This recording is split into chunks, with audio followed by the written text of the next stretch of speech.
عن علی رضی اللہ عنہ قال قال رسول اللہ صلی اللہ علیہ وسلم من ملک زادا وراحلة تبلغه إلى بيت الله ولم يحج فلا عليه أن يموت يهوديا أو نصرانيا وذلك إن الله تعالى يقول ولله على الناس حج البيت من استطاع إليه سبيلا۔ رسول اللہ صلی اللہ علیہ وسلم کا پاک ارشاد ہے کہ جس شخص کے پاس اتنا خرچ ہو اور سواری کا انتظام ہو کہ بیت اللہ شریف وہ جا سکے اور پھر وہ حج نہ کرے تو کوئی فرق نہیں اس بات میں کہ وہ یہودی ہو کر مر جائے یا نصرانی ہو کر مر جائے۔ اس کے بعد رسول اللہ صلی اللہ علیہ وسلم نے اپنے اس ارشاد کی تائید میں وہ آیت پڑھی جو ابھی آپ کے سامنے پڑھی گئی کہ وَلِلَّهِ عَلَى النَّاسِ حِجُّ الْبَيْتِ مَنِ اسْتَطَاعَ إِلَيْهِ سَبِيلًا، کہ لوگوں پر اللہ کا یہ حق ہے کہ وہ کیا کریں، حج بیت اللہ کریں، حج البیت من استطاع الیہ سبیلا، جو وہاں تک جانے کی طاقت رکھتا ہو۔ اس کے بعد کیا فرمایا، ومن کفر، جو کوئی کفر کیا، فإن اللہ غنی عن العالمین، تو اللہ تعالیٰ تمام جہاں سے بے نیاز ہے۔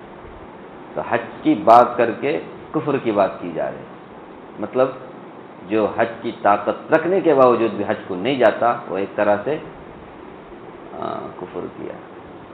جیسے نماز نہیں پڑھنے والے کو بھی اللہ کے رسول نے کفر سے تعبیر فرمایا، کیونکہ کافر نماز نہیں پڑھتا۔ حج کو کون جاتے ہیں؟ مسلمان جاتے ہیں۔ کون نہیں جاتے؟ کافر نہیں جاتے، نہیں جا سکتے، وہ نہیں جا سکتے۔ تو مسلمان ایک طاقت رکھنے کے باوجود بھی نہیں جا رہا ہے۔ ہمارے نبی صلی اللہ علیہ وسلم نے فرمایا وہ اگر ایسے ہی مر گیا حج کیے بغیر طاقت ہونے کے باوجود، وہ یہودی ہو کر مرے، نصرانی ہو کر۔ ڈرنے کی بات ہے، اس لیے جیسے طاقت مل گئی پہلی فرصت میں حج کرنے کی کوشش کرو، باقی سارے دھندے کام بعد میں، سب سے پہلے حج۔ محدثین کے قاعدے کے مطابق اس حدیث کی سند میں کلام ہے، لیکن اوپر کی آیت شریفہ اور دوسری روایت سے اس حدیث کی تائید ہوتی ہے۔ امام غزالی رحمۃ اللہ علیہ فرماتے ہیں کتنی اہم عبادت ہے کہ اس کا چھوڑنے والا گمراہی میں یہود اور نصارہ کے برابر شمار ہوتا ہے۔ اس سے بڑی گالی کیا ہو سکتی ہے کہ ہم میں سے کسی کو یہودی بول دے؟ اچھا لگتا ہے، خوش ہوتے ہیں آپ؟ کسی شرابی کبابی کا نام بولے تو اتنا آپ ناراض نہیں ہوں گے جتنا یہودی بولنے سے ناراض ہوں گے۔ اے یہودی، سمجھو کتنا غصہ ہوگا آپ کو اندر اندر۔ پسند نہیں ہے نا یہودی، سننا پسند نہیں، یہودی نصرانی سننا پسند نہیں ہمارے کو، تو پھر مرنا پسند ہے نہیں نا؟ کیا کرو، پہلی فرصت میں حج کرو، پہلی فرصت میں۔ عن ابی امامہ رضی اللہ عنہ قال قال رسول اللہ صلی اللہ علیہ وسلم من لم يمنعه من الحج حاجة ظاہرة او سلطان جائر مرض حابس فمات ولم يحج فلیمت ان شاء یہودیا و ان شاء نصرانیا۔ ایک اور روایت ہے، رسول اللہ صلی اللہ علیہ وسلم کا پاک ارشاد ہے جس شخص کے لیے کوئی واقعی مجبوری حج سے رکاوٹ میں ڈالنے والی نہیں ہو، ظالم بادشاہ کی طرف سے رکاوٹ نہ ہو، یا ایسا شدید مرض یعنی بیماری نہ ہو جو حج سے روک دے، پھر بھی وہ بغیر حج کیے مر جائے تو اس کو اختیار ہے چاہے یہودی ہو کر مرے یا نصرانی ہو کر۔ ایک اور ایک روایت، سمجھ لو کسی قسم کی کوئی رکاوٹ نہیں۔ اب اسے سمجھنے کے لیے 2-3 سال پہلے جو کرونا آیا نا، اس کو یاد رکھ، اس ٹائم پہ رکاوٹ تھی، آدمی جانا چاہ رہا تھا لیکن نہیں جا سکتا تھا، حکومت کی طرف سے بھی رکاوٹ، ادھر بیماری کی وجہ سے بھی رکاوٹ نہیں، صرف چند، وہ بھی محدود ہے، چند گنتی کے، وہ بھی صرف اسی کنٹری کے، دوسرے کنٹری کے نہیں جا سکتے تھے، تو 1-2 سال چھوڑ کر باقی سالوں میں کوئی رکاوٹ نہیں، پھر بھی نہیں جا رہا ہے یہودی ہو کر مرے نصرانی۔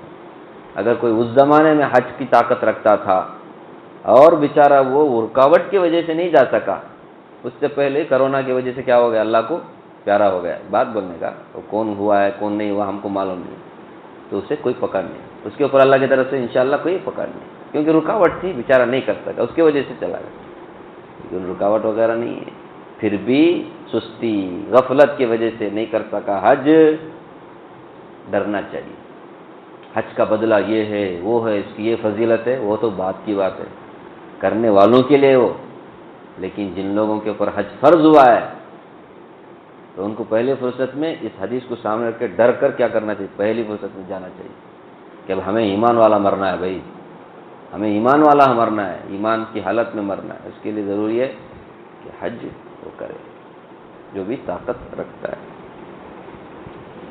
حضرت عمر رضی اللہ تعالی عنہ سے بھی یہ مضمون نقل کیا گیا ہے، انہوں نے 3 دفعہ فرمایا ایسا شخص چاہے یہودی ہو کر مرے یا چاہے نصرانی ہو کر مرے، جو حج کی طاقت رکھنے کے باوجود بھی حج نہیں کرتا۔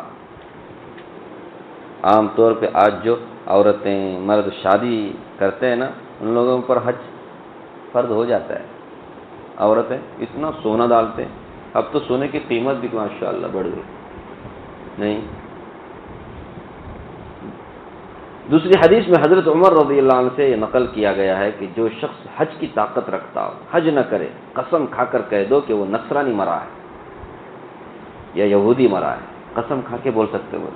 اللہ، ایک آدمی حج فرض ہونے کے باوجود بھی حج نہیں کیا، وہ مر گیا، انہیں یہودی بھائی، ایسا قسم کھا کے، اللہ کی قسم انہیں یہودی بول سکتے ہو؟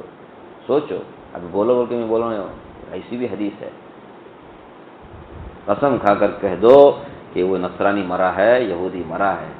اس لیے قبرستان میں جگہ مت دو، شمشان میں نہیں تو چرچ کی طرف لے کے جاؤ، وہاں کا قبرستان میں ڈالو۔ حضرت عمر رضی اللہ عنہ کا ارشاد ممکن ہے کہ ان کی یہی تحقیق ہو، یا حضرت عمر رضی اللہ تعالیٰ عنہ کی تحقیق، ورنہ علماء کے نزدیک حج نہ کرنے سے کافر تو نہیں ہوتا، حج کا انکار کرنے سے کافر ہوتا ہے، حج نہ کرنے سے کافر، یہ علماء کا سمجھ رہے۔ لیکن حضرت عمر رضی اللہ عنہ کی تحقیق وہ ہے جو آپ نے ابھی سنا ہے۔ علماء لیکن بولتے ہیں ایسا اگر ہو جائے تو بعد میں مسلمان قوم بھی رہیں گے نہیں، پورے کافر۔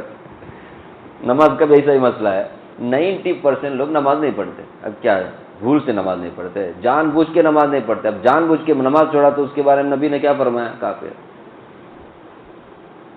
تب تو 200 کروڑ جو مسلمان آپ بولتے ہیں نا دنیا میں، کیا خیال ہے؟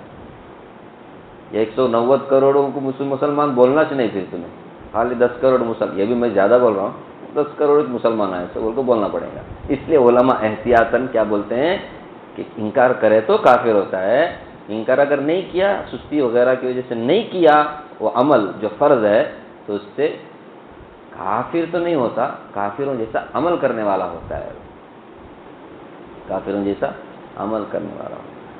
ایک اور حدیث میں حضرت عمر رضی اللہ عنہ سے نقل کیا گیا ہے کہ میرا دل چاہتا ہے کہ تمام شہروں میں اعلان کر دوں کہ جو شخص باوجود قدرت کے حج نہ کرے اس پر جزیہ مقرر کر دیا جائے۔ اللہ اکبر۔ جزیہ یہ کس کے اوپر مقرر ہوتا ہے؟ غیر مسلموں کے اوپر۔ یہ مسلمان نہیں ہے، حضرت عمر یہ مسلمان نہیں ہے، مسلمان نہیں ہے، تو جزیہ کافروں پر مقرر کیا جاتا ہے، مسلمان پر جزیہ نہیں ہوتا۔ تو یہ ساری باتیں ہم سب کو الرٹ کرنی چاہیے۔ یہ دیکھو بھائی، مسلمان ہے تم اور تمہارے اوپر حج فرض ہوا ہے، پہلی فرصت میں کیا کرو؟ عرضی داخل کرو حج کمیٹی میں سب سے پہلے، کیونکہ اس میں ذرا سستے میں ہو جاتا ہے۔ قرآن میں نام آیا الحمدللہ، نکل جاؤ۔ نام نہیں آیا، تمہارے اندر طاقت ہے، اس کا ڈبل پیسہ خرچ کر کے بھی تم کیا کر سکتے، ٹور کے ذریعے سے بھی کیا کر سکتے تم؟ نہیں، ٹور میں ذرا زیادہ ہے بجٹ، جاؤ پہلے اس میں ٹرائی کرو۔ سپتمبر اکتوبر میں وہ عرضی داخل کرنا شروع ہوتا ہے۔ اب یہ سیزن میں، یہ حج کا سیزن ہے، اب جا سکتے ہیں ٹور کے ذریعے سے، حج کمیٹی سے نہیں جا سکتے، سمجھو تو ایسا۔ تو یہ پہلی فرصت میں کرنا چاہیے جن کے اوپر بھی حج فرض ہو چکا ہے۔ باقی سارے جو باتیں وہ سب سیکنڈ درجے میں، بیٹی کی شادی، گھر بنانے کا، وہ فلاں فلاں۔ ہاں قرض ہے تو بات الگ ہے، قرض چکانا ضروری ہے، تو قرض چکاتے چکاتے کیا بیچ نہیں رہا اس کے ہاتھ میں، تو اس کے اوپر حج فرض ہے۔ طاقت رکھنے کا مطلب جیسے زکوٰۃ فرض کس کے اوپر ہے؟ ضرورت سے زیادہ اس کے پاس پیسہ ہے تو ہی زکوٰۃ واجب ہے، تو قرض بھی ایک ضرورت ہے۔ اسی طرح ضرورت سے زائد اتنا پیسہ ہے کہ وہ حج کو جا سکتا ہے، اس کے اوپر حج فرض ہے۔ ٹھیک ہے، اللہ تعالیٰ ہم میں سے جن لوگوں کے اوپر حج فرض ہے انہیں پہلی فرصت میں حج کرنے کی کوشش کرنے، اس کی تیاری کرنے کی اللہ توفیق دے، اور جو لوگ اب تک حج کو نہیں جا سکے، ان کو طاقت نہیں ہے، اللہ غیب سے ان کے لیے بھی حج کو جانے کی طاقت عطا فرمائے، اور جو لوگ جا رہے ہیں حج کو، اللہ سب حاجیوں کی حج کو، ان کی دعاؤں کو، عبادتوں کو اللہ قبول فرمائے، ان کی دعاؤں میں اللہ ہمیں بھی شامل فرمائے، آمین آمین۔ سبحان اللہ بحمدہ، سبحانک اللہم وبحمدک، ونشہد ان لا الہ الا انت، نستغفرک ونتوب الیک۔ سبحان ربک رب العزۃ عما یصفون، وسلام علی المرسلین، الحمد للہ۔